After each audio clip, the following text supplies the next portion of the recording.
നിങ്ങൾക്കറിയാമോ ചൂയിങ്കം ആക്സിഡന്റിൽ കണ്ടുപിടിക്കപ്പെട്ടതാണെന്ന്? മെക്സിക്കൻ ഭരണാധികാരിയായ ആന്റോണിയോ ലോപ്സ് നാട് കടത്തപ്പെട്ടപ്പോൾ അദ്ദേഹം ചിക്കിൾ എന്നൊരു വസ്തു ന്യൂയോർക്കിലേക്ക് കൊണ്ടുവന്നു. ചിക്കിൾ എന്നത് യുക്കാത്താനിലെ സപ്പോഡെല്ല മരങ്ങളിൽ നിന്ന് ലഭിക്കുന്ന ഒരു പ്രകൃതിദത്തമായ കറയാണ്. ന്യൂയോർക്കിൽ അദ്ദേഹം കണ്ടുപിടുത്തക്കാരനായ തോമസ് ആഡംസുമായി പങ്കാളിയായി ലക്ഷ്യം ഒന്നു മാത്രം: ചിക്കിളിനെ ഉപയോഗിച്ച് വില കുറഞ്ഞ കാറിൻ്റെ ടയറുകൾ നിർമ്മിക്കുക.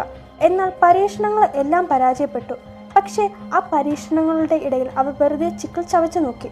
അപ്പോഴാണ് ഒരാൾ ചിന്തിച്ചത്, ഇത് ഇങ്ങനെ തന്നെ വിൽക്കാമല്ലോ.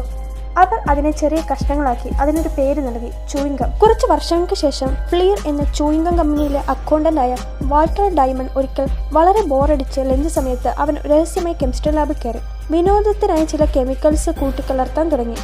എക്സ്പെരിമെന്റ് ചെയ്യുന്നതിൻ്റെ ഇടയ്ക്ക് ആക്സിഡന്റിൽ വളരെ നീളുന്ന വലിക്കാവുന്ന പുതിയ ഗെയിം ഉണ്ടാക്കി.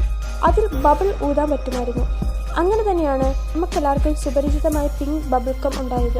ഗൈസ്, ഈ വീഡിയോ ഇഷ്ടപ്പെട്ടാൽ ഒന്ന് ലൈക്ക് ചെയ്ത് സബ്സ്ക്രൈബ് ചെയ്ത് സപ്പോർട്ട് ചെയ്തേക്കണേ. ഒരു തവണയെങ്കിലും ചൂയിങ്കം ബെഞ്ച് ഒട്ടിച്ചിട്ടുണ്ടെങ്കിൽ കമൻറ്റ് ചെയ്യൂ.